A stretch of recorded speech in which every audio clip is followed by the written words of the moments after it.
चत्तारि मंगलम अर्हंता मंगलम सिद्धा मंगलम साहु मंगलम केवली पनत्तो धमो मंगलम चत्तारि लोगुतमा अर्हंता लोगुतमा सिद्धा लोगुतमा साहु लोगुतमा केवली पनत्तो धमो लोगुतमा चत्तारि शरणं पौजामि अर्हंता शरणं पौजामि सिद्धा शरणं पौजामि साहु शरणं पौजामि केवली पनत्तो धमो शरणं पौजामि चार शरण चार मंगल चार उत्तम करे जे भवसागर थी तरे ते सकल कर्म नो आणे अंत मोक्ष तना सुखले अनंत भाव धरीने जे गुण गाय ते जीव तरीने मुक्ति जाय संसार माई शरण चार अवर शरण नहीं कोई जे नर नारी आदरे तेने अक्षय अविचल पद कोई अंगूठे अमृतव से लब्धि तना भंडार गुरु गौतम ने समरिये सो सदाय मनवांछित फलदाता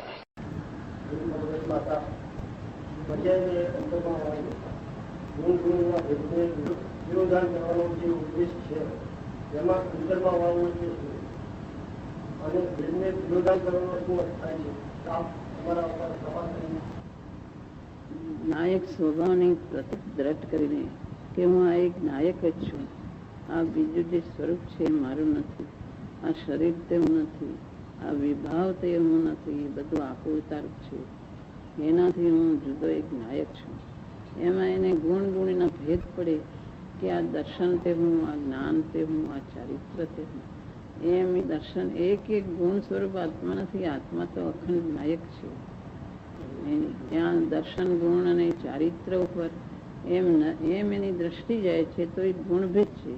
એ ગુણભેદ વાસ્તવિક રીતે આત્મામાં નથી. એ ગુણભેદ તો એક લક્ષણભેદ છે. અને એક દ્રવ્ય ઉપર દ્રષ્ટિ કરે અને આ ભેદને ગૌણ કરે તો જ એને સાચું યથાર્થ પ્રતિ છે ને તો જ એને નિર્વિકલ્પ દશા થાય. એટલે ઉપયોગ જે યથાર્થ પ્રતીત કરીને ઉપયોગ જે બહાર જાય છે ગુણ ગુણીના ભેદમાં રોકાય કે ગમે ત્યાં રોકાય, એ ઉપયોગની સ્વરૂપમાં વાળી સ્વરૂપ તરફ સ્થિર કરે ઉપયોગને.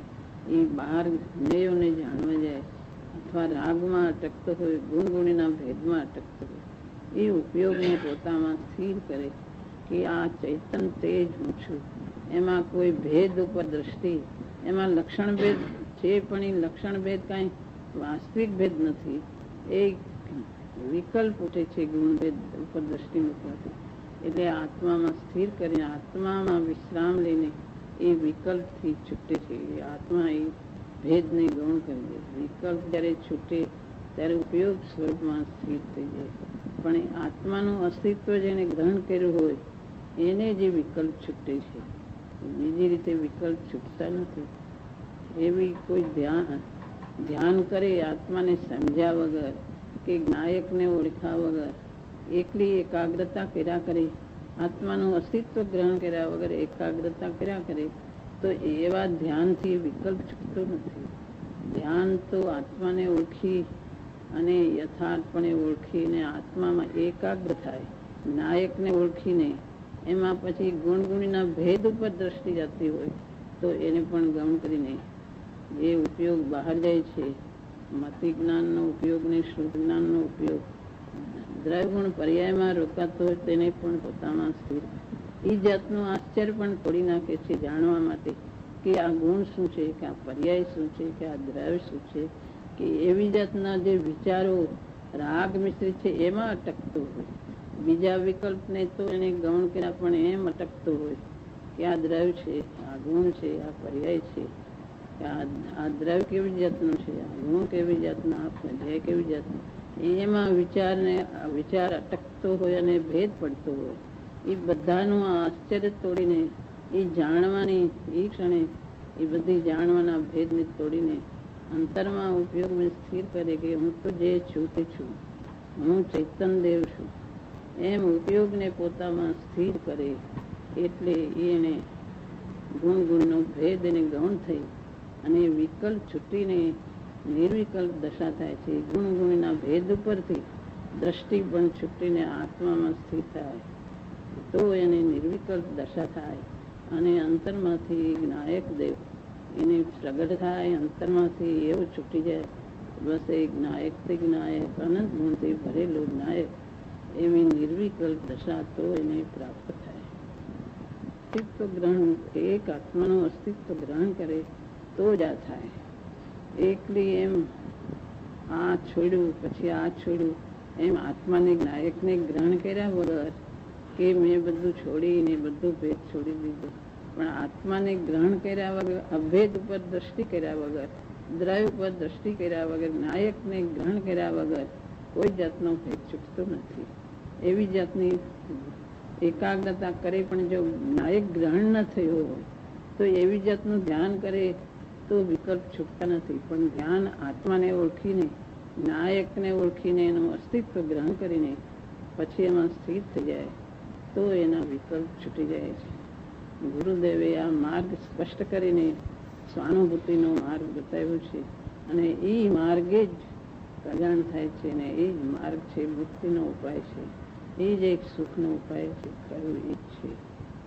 એમાં કોઈ નયું રહેતા નથી. આત્મામાં કોઈ નયુંની લક્ષ્મી ઉદય પામતી નથી. શાસ્ત્રોમાં આવે છે નિક્ષેપ ક્યાં ચાલ્યા જાય, એમાં પ્રમાણ અસ્ત થઈ જાય. એ બધી જાતનું આશ્ચર્ય એને છૂટી જાય છે. જાણવાનું કુતૂહળ છોડીને અંતરમાં સ્થિત થઈ જાય છે. પણ એને અંતર્મૂળની સ્થિતિ છે. પાછું બહાર આવે તો સવિકલ્પ દશામાં પાછા એના વિચારો આવે છે, કારણ પૂર્ણ વિતરાગ નથી થયો. એ સવિકલ્પ દશામાં ભેદ જ્ઞાની ધારા રહે છે. એની સાથે પોતે ક્ષણે ક્ષણે જુદો નાયકની ધારા રહે, એની સાથે આ વિકલ્પ હોય છે, શુભ ભાવ હોય છે, શ્રુતનું ચિંતન હોય છે, પંચ પરમેશ્વરીની ભક્તિ, દેવગુરુ શાસ્ત્રની મહિમા, બધા વિચારો હોય છે. પણ એનાથી છૂટો ને છૂટું રહે છે. પણ નિર્વિકલ્પ કાળે આ બધું છૂટી જાય છે, એને ગૌણ થઈ જાય છે. આ માર્ગ ગુરુદેવે બતાવ્યો છે, અને એ જ માર્ગની જિજ્ઞાસા લગ્ની લગાડે તો આ થાય એવું છે. ઓમ શ્રી વિતરાગાય નમઃ. પરમ પૂજ્ય શ્રી ગુરુદેવને કોટી કોટી વંદન. પ્રસમ મૂર્તિ સમ્યક રત્ન તારી પૂજ્ય ભગવતી માતાને કોટી કોટી વંદન. પ્રશ્ન શુદ્ધ નહીંનો વિષય અંશરૂપ હોવા છતાં તે પરિપૂર્ણ છે. આત્મામાં એક અંશ પરિપૂર્ણ થઈને રહેતો હોય તો બીજા અંશને શૂન્ય થવું પડે. તો આ વાત કૃપા કરીને સમજાવજો.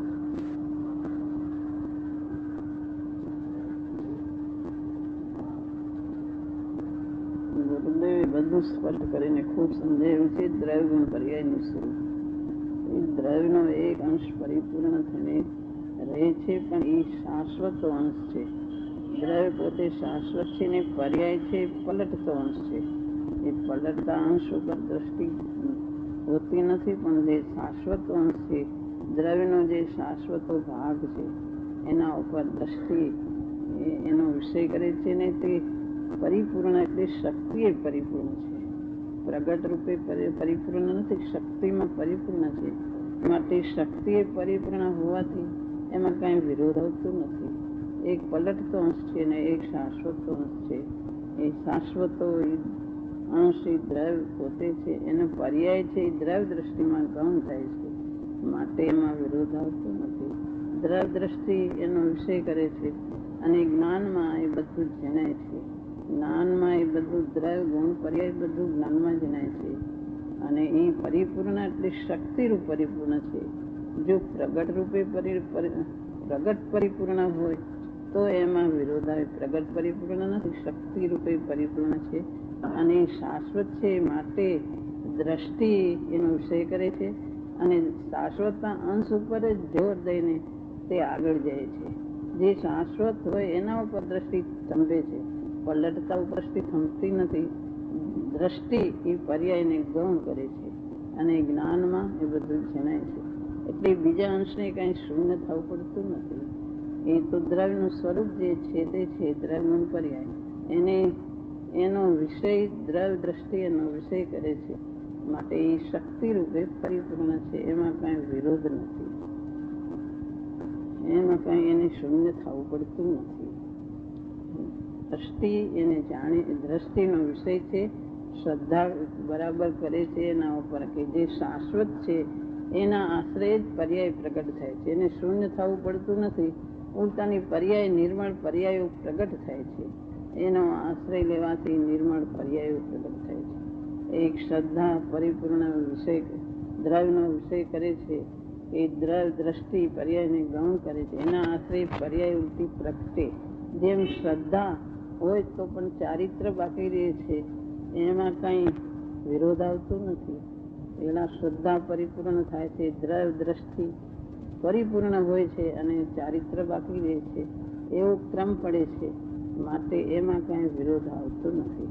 દ્રવ્ય દ્રષ્ટિના બળે જ આગળ જાય અને તે શક્તિરૂપ છે, માટે એમાં કઈ વિરોધ આવતો નથી. વસ્તુનું સ્વરૂપ જ એવું છે કે એ પરિપૂર્ણ થઈ ગયું. શ્રદ્ધા તો એટલે બધું પરિપૂર્ણ જ થઈ જાય એવું નથી, એમાં કઈ એમાં વિરોધ નથી.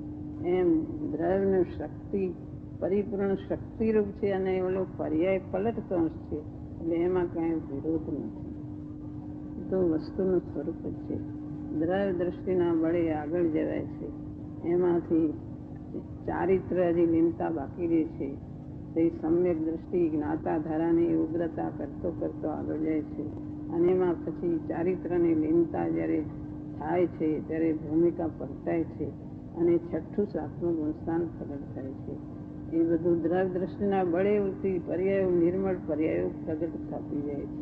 એમાં શૂન્ય થતી નથી પણ ઉલટી પ્રગટ થાય છે, એમાં એને શૂન્યતા ઉપજતી નથી. એને આશ્રય કેવળ જ્ઞાન થાય છે. બધું દ્રવ્ય દ્રષ્ટિના વડે જે શાશ્વત અંશ છે એનો આશ્રય લેવાથી પર્યાયો પ્રગટ થાય છે. પર્યાયમાં પરિપૂર્ણતા પ્રગટવા છતાં શક્તિમાં કાંઈ પણ હાનિ નથી થતી. શક્તિમાં કાંઈ હાનિવૃદ્ધ થતી નથી. પર્યાયમાં પૂર્ણ થઈ ગયું કેવળ જ્ઞાન થાય છે, એમાં શક્તિમાં હાનિવૃદ્ધ થતી નથી. અને એને વિષય પરિપૂર્ણ દ્રવ્ય દ્રષ્ટિએ વિષય કર્યો કે હું પૂરો છું, તેમાં કઈ શક્તિમાં કઈ હાનિવૃદ્ધિ થતી નથી. શક્તિ તો જે એને શ્રદ્ધા કરી દ્રવ્ય દ્રષ્ટિ કરી એટલે એને કઈ શક્તિમાં હાનિવૃદ્ધિ થતી નથી. વસ્તુ તો જેમ છે એમ છે. એને તો દ્રષ્ટિ એને શ્રદ્ધા કરી એની ઉપર કે આ હું શાશ્વત દ્રવ્ય છું, આ જે વિભાવાદી પર્યાયો તે મારું સ્વરૂપ નથી, હું તો મારો સ્વભાવ જુદો છે, એમ એને શ્રદ્ધા કરી એવું જ્ઞાન કર્યું, અંશે લીનતા કરી એટલે એમાં કઈ એની શક્તિમાં હાનિવૃદ્ધ થતી નથી. એ તો જેમ છે એમ છે. એ તો અનાદિ અનંત શાશ્વત જે વસ્તુ છે એમ છે, પરિપૂર્ણ છે, એમાંથી એમાં કઈ હાનિવૃદ્ધિ થતી નથી. અને પર્યાયની પરિપૂર્ણતા ક્યાંથી આવે છે? પરિપૂર્ણતા આવે છે દ્રવ્યના આશ્રય આવે છે, પણ એ તો પર્યાયની પરિપૂર્ણતા છે. દ્રવ્ય તો અનંત પડ્યું જ છે, પર્યાયની પરિપૂર્ણતા આવે છે. જે જાતનો સ્વભાવ હોય એ જાતની પર્યાય પ્રગટ છે. પર્યાય તો પલટતી રહે છે અને દ્રવ્ય તો શાશ્વત છે. એવા પદાર્થમાં બે છૂટા છૂટા અંશો છે કે જે એકમાં ફેરફાર થયા કરે. એ છૂટાંશો એકનો સ્વભાવ જુદો છે કે જે શાશ્વત તો છે. જે દ્રવ્ય શાશ્વત છે ને પર્યાય પલટતી રહે છે. એવા બે ભાગ એટલે તદ્દન જુદા ભાગ નથી. એ દ્રવ્યનું જ સ્વરૂપ છે. દ્રવ્ય ગુણ પર્યાય દ્રવ્યનું સ્વરૂપ જ છે, અને એના સ્વભાવ જુદા છે. એક શાશ્વત રહેનાર છે, એક પલટે છે. એવા અનંત ગુણ પર્યાયથી ભરેલો આત્માનું સ્વરૂપ છે. એક સ્વરૂપ નથી. એક સ્વરૂપ હોય તો શ્રદ્ધા થાય તો ભેગું બધું થઈ જવું જોઈએ. શ્રદ્ધાની હારે બધું ચારિત્ર કેવળ જ્ઞાન બધું શ્રદ્ધાની હારે એક જ જાતનું બધું એક જ હોય છે. એ અનંત ગુણથી ભરેલો આત્મા છે, અનંત જાત. પર્યાયની શુદ્ધિ બાકી રહી જાય છે. એક જ સમયે આખું દ્રવ્ય શુદ્ધ છે અને આખામાં પાછો અશુદ્ધિનો ભાવ એવું છે. એક જ સમયે અશુદ્ધિ આખા બધા દ્રવ્યમાં એની દ્રવ્ય દ્રષ્ટિમાં આખામાં અશુદ્ધતા આવી નથી. પર્યાય દ્રષ્ટિએ છે, અને પર્યાય દ્રષ્ટિએ શુદ્ધિ પણ એની દ્રવ્યમાં જે છે વસ્તુ જે તળમાં પડેલી છે એ બધું આવીને બધું પર્યાય રૂપ થઈ ગયું, પછી પાછળ કાંઈ ન રહ્યું એવું નથી. અક્ષય ભંડાર છે, એમાંથી ખૂટતું જ નથી. એમાં ભરેલું જ છે, ખૂટતું નથી. એમાંથી પર્યાયો ગમે એટલી બનતા જ કરે, અંતર એમાંથી આવ્યા જ કરે તો ખૂટતું નથી. ભંડાર ભર્યું છે.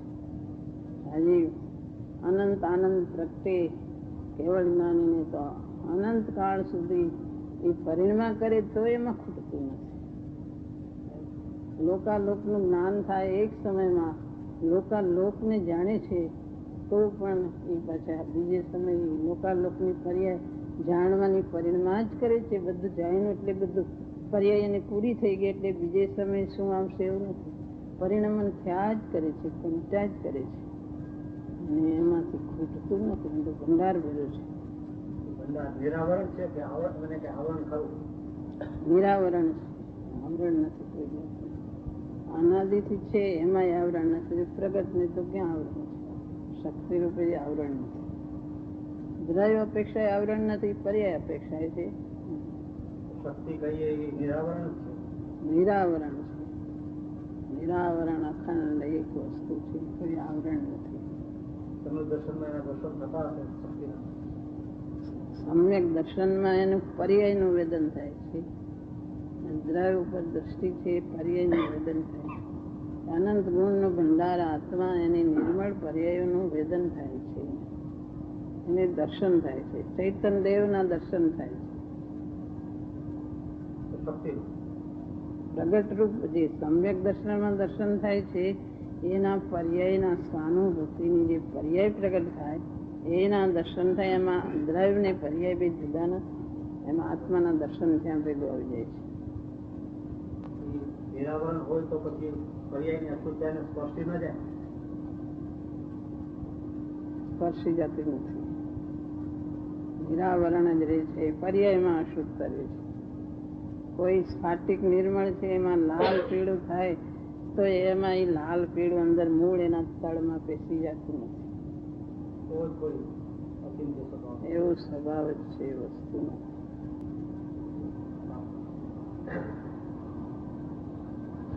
હે પૂજ્ય ધર્માત્મા, મુમુક્ષુનો બીજો પ્રશ્ન એ છે કે જ્ઞાની પુરુષો એટલે કે અવિરતિ સમ્યક દ્રષ્ટિ આખો દિવસ શું કરતા હશે? જેમને કંઈ પરમાં કરવાનું તો રહ્યું નથી, તેથી સમય કેમ વ્યતીત થતો હશે એ કૃપા કરીને સમજાવો. બહારથી કઈ કાર્ય કરવાનું હોય તો સમય વ્યતીત થાય, એવી જાતનું કઈ નથી. સમ્યક દ્રષ્ટિને તો અંતરમાં નાયકની પરિણતિ પ્રગટ થઈ છે. નાયકની પરિણતિ જ્ઞાતાની ધારા ચાલે છે. એ તો ક્ષણે ક્ષણે અને પુરુષાર્થની દોરી સાધનાની પર્યાય ચાલી થઈ રહી છે. ક્ષણે ક્ષણે જે વિભાવ આવે એનાથી છૂટું પડીને નાયકની ધારા, નાયકની પરિણતિ ચાલુ જ છે. પુરુષાર્થની દોરી ક્ષણે ક્ષણે ચાલુ છે અને સહજ નાતા ધારા ચાલી રહી છે. એને કાર્ય આખો દિવસ શું કરતા? આત્માનો તો નિવૃત્ત સ્વભાવ છે. એને વિભાવમાં કંઈક કરે ને બહારનું કંઈક કરે તો એનો ટાઈમ પસાર થાય એવું નથી. અંતરમાં કરતા ક્રિયા કર્મ આત્મામાં છે. બહારનું કાંઈ કરી શકતો જ નથી. બહારનું કરવાનું અભિમાન માત્ર જ એવે કર્યું છે કે હું બીજાનું કરી શકું છું. બાકી અંતરમાં એને આત્માની સ્વરૂપ પરિણતિની ક્રિયા અને એનું કાર્ય એને ચાલુ જ છે. અને ક્ષણે ક્ષણે ભેદ જ્ઞાનની ધારા ચાલુ જ છે. કોઈ વાર સ્વાનુભૂતિની વિકલ્પ છૂટીને સ્વાનુભૂતિ પ્રગટ થાય છે અને ભેદ જ્ઞાનની ધારા ચાલુ જ છે. ખાતા પીતા સૂતા સ્વપ્નમાં એને નાયકની ધારા ચાલુ છે. બાકી તો દર્શનાશ્રમ છે, બહારના કાર્યોમાં જોડાય પણ એની જ્ઞાતા ધારા ચાલુ છે. બહારથી કાર્ય કરતા દેખાય છે તો પણ એ અંતરથી તો નાયક જ રહે છે. એ કાંઈ અંતરમાં એ નાયક થઈ ગયા એટલે એ કરતા નથી એટલે એનો સમય વ્યતીત થતો નથી એવો અર્થ નથી. એ વિભાવના કાર્યોમાં જોડાય તો સમય વ્યતીત થાય તો આકુળતા છે. અંતરમાં નિવૃત્ત પરિણતિ, શાંતિમય પરિણતિ, એમાં જેને સુખ લાગે છે બહારમાં ક્યાંય સુખ લાગતું નથી. તો દ્રષ્ટાશ્રમ છે. મુનિઓને તો અંતરમાં તો અકર્તા છે જ અને ચારિત્રની અપેક્ષાએ પણ એમને બહારનું બધું છૂટી ગયું છે કેટલું. તો શાસ્ત્રમાં આવે છે મુનિઓ કાંઈ અશરણ નથી. બહારના પંચ મહાવ્રતના જે પરિણામો શુભ છે એ પણ એનાથી પણ એની પરિણતિ છૂટી રહે છે. એની જ્ઞાતા ધારા મુનિઓની છઠ્ઠે સાતમી ગુણસ્થાને ઝૂલતા સ્વરૂપમાં ક્ષણે ક્ષણે સ્વરૂપમાં લીન થાય છે સ્વાનુભૂતિની દશામાં. કે મુનિઓ કાંઈ અશરણ નથી અને આત્માનું શરણ પ્રગટ છે. મુનિઓનો આખો દિવસ કેમ જતો હશે એવો તો અર્થ નથી. એ તો આત્મામાં લીન રહેતા હોય છે. આમાં સમ્યક દ્રષ્ટિને તો બહાર અમુકના કાર્ય હોય તો પણ તેને અંતરના કાર્યો અંદર નાતાની ધારા ચાલુ છે. ક્ષણે ક્ષણે જે આ વિભાવની પરિણતિ થઈ રહી છે એનાથી ક્ષણે ક્ષણે એની છૂટી પરિણતિ ચાલ્યા જ કરે છે. એ કાંઈ અશરણ નથી. તો આત્માનું શરણ લીધું છે. આત્મામાં જ બધા એને તો સુખ શાંતિ અને સ્વાનુભૂતિનું કાર્ય ચાલે. આત્માની નિર્મળતા કેમ વિશેષ પ્રગટ થાય એની સહજ દશા અને એની વિશેષ પુરુષાર્થની દોરી ચાલ્યા કરે છે. સિદ્ધ ભગવાનને બધું છૂટી ગયું એટલે સિદ્ધ ભગવાન શું કરતા હશે આખો દિવસ રાત એવો અર્થ નથી. સિદ્ધ ભગવાન પણ એને અનંત ગુણ પર્યાયો છે. એ અનંત ગુણ પર્યાયોમાં પરિણમન કર્યા કરે છે. એ પોતે કરતા ક્રિયા અને કર્મ બધું અંતરમાં પ્રગટ થયું છે અને એ સહજ છે, આકૃતારૂપ નથી. એકદમ નિવૃત્ત સ્વભાવ આત્માનો છે અને તો પણ એમાં કરતા ક્રિયાને કર્મ સિદ્ધ ભગવાનને પોતે જે ગુણો છે એ ગુણોનું કાર્ય ચાલ્યા જ કરે છે. જ્ઞાન જ્ઞાનનું કાર્ય કરે છે, આનંદ આનંદનો. એવા અનંત ગુણોના કાર્ય કરે છે તો પણ એની પરિણતિ નિવૃત્ત નહીં છે. સિદ્ધ ભગવાન આખો દિશા કરતા હશે એનો એ આત્મામાં લીન રહે છે. અદ્ભુત અનુપમ દશામાં રહે છે. એમાં સંતુષ્ટ છે, એમાં તૃપ્તિ છે, એમાં એને આનંદ છે. બહાર જવાનું મન પણ થતું નથી. એમ સમ્યક દ્રષ્ટિ નહીં, હજી તો અધૂરી દશા છે. ભેદ જ્ઞાની ધારા વર્તે છે. એને એમ નથી થતું કે જ્ઞાતા થઈ ગયો હવે દિવસ કેમ જાય, પણ એમાં એને સંતુષ્ટ છે, એમાં એને તૃપ્તિ છે. એને ક્યાંય બહાર જવાનું મન થતું નથી. કોઈ કાર્યમાં જોડાવાનું મન, એને કરતા બુદ્ધિ ક્યાંય જોડાવાનું મન થતું નથી. અને આત્મામાં સંતોષ છે, આત્મામાં તૃપ્તિ છે, આત્મામાં શાંતિ છે. એને ક્યાંય બહાર જવાનું એવી અંતરથી સ્વામિત્વ બુદ્ધિએ જવાની ઈચ્છા ક્યાંય થતી નથી. અસ્થિરતાએ જવાય છે તો જવાય છે. બાકી મુનિઓ પણ બધું છૂટી ગયું. એને નિવૃત્તમય પરિણતિ મુનિને તો વિશેષ છે. તો એમાં એ કાંઈ થાકતા નથી અને બહાર જવાનું મન થતું નથી. તો હું તો આત્મામાં જ કેમ રહી જાઉં? આ સ્વાનુભૂતિની દશા ક્ષણે ક્ષણે બહાર આવવું પડે છે. એના કરતાં અંતરમાં શાશ્વત કેમ રહી જાઓ? મુનિઓને એવી જાતની ભાવના હોય છે, એમાં જ એની તૃપ્તિ અને આનંદ છે. બહાર જવાનો એ ક્ષણે ક્ષણે બહાર જવાય છે તો બહાર કેમ ન જવાય એવી એની ભાવના રહે છે.